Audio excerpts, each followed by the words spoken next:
Salut à tous, j'espère que vous allez bien, c'est Romain et on se retrouve aujourd'hui pour débriefer à froid cette nouvelle défaite, la 7ème du PSG cette saison contre Nantes, 1-2 au Parc des Princes hier soir. C'est dommage puisque un peu plus tôt dans la soirée, Lille avait partagé les points contre Monaco et donc laissé un boulevard au PSG pour récupérer la place de leader du championnat. Au final, il n'en est rien, le PSG n'a pas saisi sa chance, n'a pas saisi cette opportunité et reste à 3 points de Lille qu'on va affronter dans ces prochaines semaines, tout comme Lyon la semaine prochaine, et ça c'est un très bon point pour entamer cette vidéo, c'est-à-dire que le PSG perd pour la 7ème fois cette saison, c'est très inquiétant, on va revenir sur beaucoup de choses, beaucoup de responsabilités pour les joueurs, pour le coach, tous les faits qui ont conditionné cette défaite, qui est amplement méritée d'ailleurs. Mais avant de commencer, j'aimerais juste dire que malgré la défaite, le destin reste entre nos mains, reste entre les mains de nos joueurs à qui on confie le destin du titre, on va dire, de champion de France cette saison, qui est très disputé, ça pareil, c'est une très bonne nouvelle pour la Ligue 1, même s'il y a tout ce bordel au niveau des droits télé. 7ème défaite, mais le PSG est condamné au 6/6 contre Lyon et Lille. Le destin est entre les mains des joueurs, rien n'est joué, mais c'est très dommage et on va pouvoir les critiquer, on va y aller fort dans cette vidéo parce que c'est vrai que cette saison, on s'ennuie, on a hâte d'en finir et le moins qu'on puisse dire, c'est que si on est champion cette saison, quel braquage ce serait ? Quel braquage ce serait par rapport à Lille, qui a un effectif très bien garni, un super entraîneur qui a mis en place un très bon plan de jeu, un très beau football produit, qui mérite d'être champion, tout comme Lyon, qui fait une bonne saison et tout ça. Donc quel braquage ce serait pour le PSG ? Et j'aimerais aussi juste dire mes regrets, on va dire, mes remords de cette période, où je pense que à ce moment-là, on se rendait pas compte la chance qu'on avait de tabasser tous les week-ends des Caen, des Troyes, des Dijon, des Nantes, claquer des 4, 5, 6, 9-0 contre des équipes du bas de tableau, et on minimisait tout ça. Je trouve qu'on minimisait tout ça, et on s'en rend compte aujourd'hui. On se rend compte aujourd'hui que c'était pas, on leur mettait pas des valises parce qu'il y avait Zlatan sur le terrain, parce qu'on avait des individualités, et parce que c'était normal. Non, il y avait un état d'esprit derrière, il y avait une équipe, une cohésion, et aujourd'hui cet état d'esprit, il est pas perdu, mais déjà si, hier soir il était perdu, mais on sait tous que les joueurs choisissent leur match, et il y a un état d'esprit qui est très mauvais. Je pense qu'on peut expliquer ça, circonstance atténuante pour commencer, par l'absence de Neymar, qui est un leader technique, un leader tactique sur le terrain évidemment, quelqu'un qui te fait gagner des matchs, qui te marque des buts, qui te débloque des situations, qui trouve des failles, qui crée des espaces, qui va chercher ses coéquipiers. On sait tous, mettons-nous à la place d'un Draxler, d'un Mbappé. Évidemment, on a plus envie de faire un appel en profondeur quand c'est Neymar qui a la balle que lorsque c'est Danilo Pereira, par exemple. Et au-delà de l'aspect tactique, du fait que Neymar soit un génie qui fait gagner des matchs, qui fluidifie ton jeu et tout ça, c'est un leader mental. Et ça, que vous le vouliez ou non, Neymar, c'est quelqu'un qui motive l'équipe. Peut-être qu'il le fait pas par la parole ou en mettant des claques aux jeunes, en prenant la parole avec ses grosses couilles dans le vestiaire et tout ça. Peut-être qu'il fait rien de tout ça. Mais je pense que c'est naturel chez lui, c'est inné. Neymar est un leader parce que il a une mentalité. Il veut toujours gagner. Les blessures, c'est malgré lui. Certes, il y a l'hygiène de vie, mais il faut bien dissocier l'hygiène de vie, la vie qu'il mène, à sa mentalité lorsqu'il est sur le terrain. Et ça, tout le monde le dit, les gens qui ont des infos. Ici, on peut citer Romain Molina, par exemple, qui a raison quand il dit que Neymar a toujours mis le bleu de chauffe lorsqu'il était sur le terrain. Il a toujours pris ses responsabilités, il a toujours tiré l'équipe vers le haut, que ce soit techniquement et mentalement. Donc déjà, j'aimerais juste, mine de rien, Neymar, ça fait plus d'un mois qu'il est absent. Alors au niveau de son hygiène de vie, c'est vrai que on annonçait un mois, au final, il aura mis plus de temps à revenir. On fanfaronnait quand on pensait qu'il allait revenir au retour contre le Barça. Ouais, vous avez vu, vous vous plaignez de son hygiène de vie et tout ça. Au final, il est pas là. On peut revenir sur le sommeil, par exemple, les tweets à 4h du matin. Ça, c'est un peu, on va dire, suicidaire pour son image et pour les fameux débats, parce que il se trahit tout seul. Il se trahit tout seul en tweetant sur sa fameuse télé-réalité à 4h du matin, puisqu'on sait tous que le sommeil, c'est la base de toute vie normale, de toute vie de joueur, de footballeur professionnel, on va dire. Donc là-dessus, on peut revenir. On peut débattre pendant des heures, c'est pas le sujet de la vidéo, donc on va pas s'éterniser, mais j'aimerais juste avoir un petit mot pour Neymar, qui manque à cette équipe. Reviens vite Neymar, reviens en forme pour les matchs contre Lyon, contre Lille, parce que la fin de saison s'annonce palpitante. C'est super pour tous les fans de football, cette Ligue 1 qui est disputée. Est-ce que le PSG va être champion ? Écoutez, pour répondre au titre, personnellement, je pense que oui. J'ai envie d'être derrière les joueurs, pas de les défendre, mais j'ai envie d'être derrière les joueurs et de croire encore en eux. de croire en leur capacité à se sublimer sur les matchs qui nous attendent, qui vont être plus que décisifs, parce que là, il faut gagner tous nos matchs jusqu'à la 38e journée. On est aussi aidé par Lille et Lyon qui laissent des points par-ci par-là. Ça, c'est vrai que c'est cool. On peut aussi s'estimer chanceux qu'avec 7 défaites, on est toujours en course pour le titre. Mine de rien, on n'est que deuxième et à 3 points de Lille. Donc d'un point de vue comptable et tout ça, vivement le retour de Neymar, vivement aussi le retour de Moiskin, qui manque, lui qui a été testé positif au Covid-19. C'est vrai qu'il manque, puisque ça me fait ma transition sur le côté tactique de cette vidéo. Devant, qu'est-ce que c'est pauvre. Qu'est-ce que c'est pauvre. Et surtout, le pire dans tout ça, c'est que c'est pauvre, mais c'est que c'est voulu.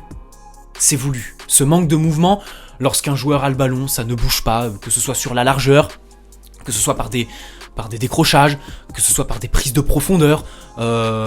Techniquement, c'est vrai que même si hier on avait le duo Verratti-Rafinha qui en termes de créativité devait nous apporter beaucoup, au final ça a déçu évidemment, voilà. Mais leurs circonstances atténuantes, c'est évidemment le manque de mouvement devant, les circuits de balles qui ne sont absolument pas fluides, et ça se traduit par quoi ? En fait, dans cette vidéo, j'ai même pas envie de m'attarder sur le côté physique de cette saison et tout le côté Covid, ils ont pas eu de préparation physique, c'est pour ça les joueurs sont cramés, c'est pour ça qu'ils peinent à courir, qu'ils peinent à créer du mouvement, décrocher, fixer pour aspirer les défenseurs, pour prendre la profondeur, c'est pour ça que techniquement il manque de fluidité. On peut penser à Mbappé, ils entament des courses, mais le problème c'est que comme ils ont pas eu de préparation physique, ils entament la course et ils ont pas la lucidité nécessaire pour terminer une fois qu'ils la finissent. Dans la surface, y a pas cette justesse technique, ce sang-froid, parce que physiquement ils sont morts, archi cramés, parce qu'ils jouent tous les 3 jours. J'ai même pas envie de les dédouaner à cause de ça, parce qu'on sait tous qu'hier le PSG s'est réveillé en fin de match, après le 2-1. Pourquoi ils l'ont pas fait dès le début du match ? Pourquoi l'intensité qu'ils ont mis en fin de match, ils l'ont pas mis dès le début du match pour plier le match ? Parce qu'on sait tous qu'en face c'était Nantes, et les joueurs les premiers le savent, et c'est ça leur défaut. C'est qu'ils savent qu'en face c'est Nantes, que sans forcer, ça passe 80% du temps. On l'a vu en première mi-temps, la première mi-temps est poussive, on mène 1-0, il y a ce fameux penalty qui est oublié pour Nantes, ce but de Draxler, on sait pas trop d'où il sort, d'ailleurs Draxler qui marque, il fait encore des stats, mais attention, son but hier, faut pas qu'il cache sa prestation qui est plus que moyenne. Pareil, Mbappé tout seul devant, là Pochettino continue, mais bon, je commençais à y croire personnellement, pour vous donner mon avis personnel, je commençais à y croire, mais je me dis que si Mbappé n'y met pas du sien, ça peut pas se faire, ça peut pas se pérenniser ce choix. On a aussi la question d'Icardi, je pense en faire une vidéo, c'est pour ça aussi que le retour de Kean va faire du bien, parce que Icardi est bien revenu, Icardi a fait un bon match au Camp Nou, Icardi a marqué des buts, est efficace, mais il y a quand même des matchs où tu tires absolument rien d'Icardi. Alors hier il était pas titulaire, il est rentré, mais son entrée, on n'en tire pas grand chose quoi. C'est un touriste, c'est un vrai touriste Icardi, et c'est dommage parce que c'est un joueur que j'aime et que j'ai toujours défendu, mais aujourd'hui la réalité c'est qu'il y a eu un changement d'entraîneur, il lui fait confiance. Il y a une communication qui est pas vraiment maîtrisée, parce que il fait un mauvais match et le lendemain il poste avec Wanda sur les réseaux ces histoires de gâteaux au chocolat et tout ça, ces histoires de barbecue. Il le sait, c'est pas des mecs qui sont complètement déconnectés. Je veux bien qu'il y ait plus de supporters dans les stades et que du coup il y ait que les réseaux sociaux pour que les joueurs se fassent une idée de leur image, actuellement avec le Covid. Mais là je pense quand même c'est assez explicite pour Icardi au niveau de la communication. Écoute, tu fais un gâteau, t'es content, t'as des millions de followers, on t'a reproché, c'est un fait, t'es revenu avec des kilos en trop après le premier confinement, t'arrêtes au niveau de la communication comme ça, et c'est cet état d'esprit, cette petite forme d'arrogance, j'ai envie de dire, qui me gêne beaucoup en fait avec ce PSG. Et hier soir ça s'est traduit donc sur le terrain, je vous l'ai dit, par ce manque de mouvement, techniquement ce manque de lucidité au niveau des contrôles, cette forme de passivité, voilà, se dire que c'est Nantes, qu'ils sont que 19e et que ça va passer, il n'y a pas besoin de courir, il n'y a pas besoin... Pourquoi courir ? Pourquoi faire un effort quand je peux avoir les 3 points sans le faire ? Et c'est cet état d'esprit que j'aimerais dénoncer sur cette saison et sur le match hier soir dans sa globalité. C'est fort dommage. Alors Pochettino aussi, on va ouvrir le dossier Pochettino avant de terminer cette vidéo qui était assez générale. Voilà, je voulais m'arrêter vraiment sur cet état d'esprit qui est proposé par le club que j'aime pas du tout. Pochettino, depuis qu'il est arrivé, alors déjà à l'échelle de la saison en entière, le PSG, y a pas de match référence. Enfin, il y a ce match au Camp Nou qui est maîtrisé de A à Z, bien aidé par un Barça pitoyable. Mais sinon, le match retour contre Manchester United, Manchester nous aide beaucoup, en loupant des occasions par exemple. On peut penser à Martial ou Cavani, merci, vous êtes des frères. Sinon, même en Ligue 1, il n'y a pas de match absolument référence qu'on a dominé outrageusement, à la différence des autres saisons, quoi. Voilà, il n'y a pas eu de référence. Le PSG ne s'est pas sublimé. C'est dommage, le PSG a perdu cette faculté à se sublimer cette saison. À part, évidemment, il y a cette parenthèse, je le répète, au Camp Nou, qui est le seul match très, très abouti de Pochettino à la tête du PSG.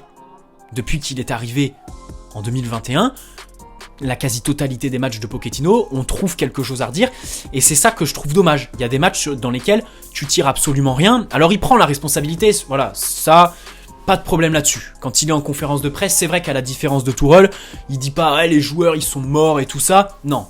Il y a eu des fêtes, c'est moi le premier responsable, on va essayer de tirer les meilleurs enseignements, il travaille, on sait tous qu'il travaille, qu'il va lui falloir du temps, c'est pour ça aussi que on peut attendre déjà cette fin de saison, se dire vivement qu'on sorte de ce traquenard qu'est la Ligue 1 cette saison, vivement qu'on en finisse. D'un autre côté, on est aussi en course en Ligue des Champions, donc on est excité par ce parcours qui peut devenir exceptionnel pour le PSG, on le sait tous, parce que le match contre le Camp Nou, contre le Barça au Camp Nou, si on refait ça en quart de finale, on passe en demi.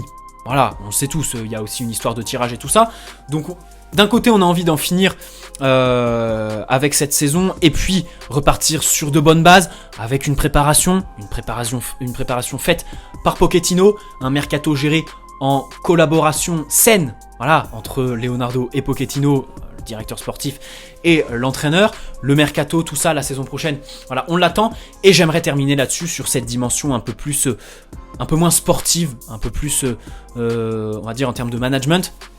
C'est que l'effectif s'est affaibli. Le PSG a quasi toujours eu ce problème du fossé entre les titulaires et les remplaçants, encore plus aujourd'hui, mais la réalité, c'est que c'est dommage qu'il y ait le Covid. Beaucoup de gens, sont venus sur mon mercato parfait hivernal que j'ai sorti et m'ont dit « Ouais, mais pourquoi tu veux tout changer ? On a un nouvel entraîneur, pourquoi tu veux tout changer ?» Parce que je demandais les départs de beaucoup de joueurs.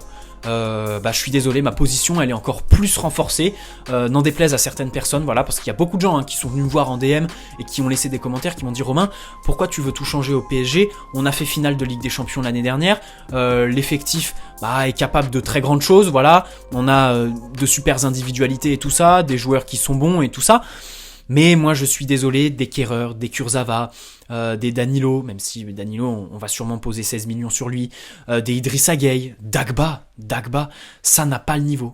Ça n'a pas le niveau pour le PSG. Sarabia, attention, il faut arrêter de le défendre, idem Draxler. Ça n'a pas le niveau pour le PSG. Ça ne mérite pas de jouer dans un club comme le PSG, avec tout le prestige et les attentes qui vont avec. Ça ne mérite pas ce genre de joueur, voilà, d'être sur le terrain pour le PSG. Donc je suis en faveur d'un énorme balayage cet été, et la responsabilité est énorme. Je vais sortir un mercato parfait, d'ailleurs j'enregistre cette vidéo, et je termine mon mercato parfait pour 0€ qui va sortir cette semaine, dans lequel je vais revenir sur toutes les opportunités du marché actuel en termes de joueurs libres. Parce que cette année, plus que les autres années, c'est incroyable. Et là, la responsabilité, elle est pour Leonardo, elle est sur les épaules de Leonardo, parce qu'il y a un mercato qu'il va falloir gérer. Le fossé entre les titulaires et les remplaçants au PSG est beaucoup trop grand. Les joueurs, il y a certains joueurs qui ne méritent pas, qui n'ont pas l'état d'esprit à un moment donné. Il faut les mettre face à leurs responsabilités. Voilà, les mecs sont titulaires contre Nantes, ils sont pas foutus de se bouger, de mettre du mouvement. Ils nous offrent aucun spectacle. Nous, on prend pas de plaisir à les regarder, c'est dommage, parce que on peut aussi revenir sur le côté spectacle du football.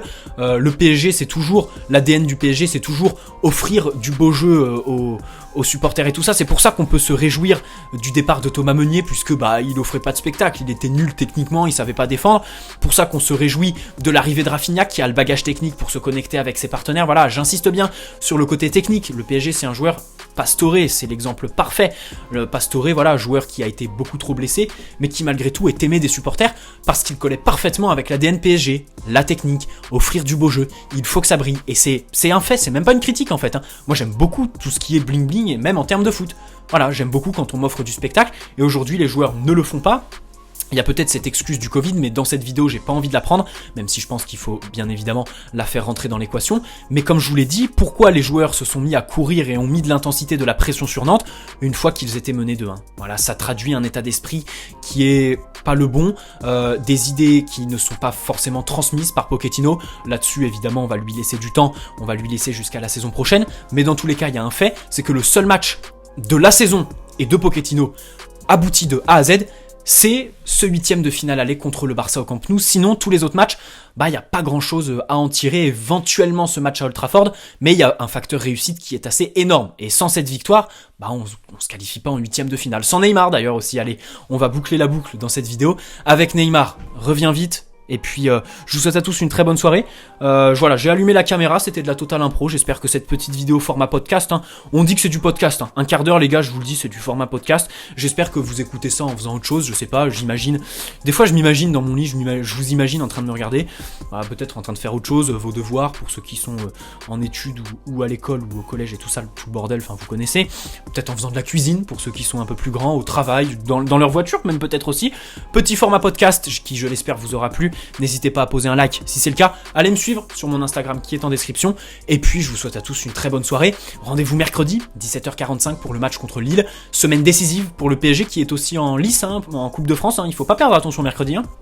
Il y a aussi les coupes nationales, ce serait dommage de les abandonner parce que la saison serait catastrophique, mais on reste accroché au parcours en Ligue des Champions. Rappelons aussi que c'est la saison des 50 ans du club, alors s'il vous plaît les joueurs, faites-nous souffler des bougies avec un peu de prestige et quelques souvenirs de cette saison. Allez, très bonne soirée à tous, allez Paris, ciao.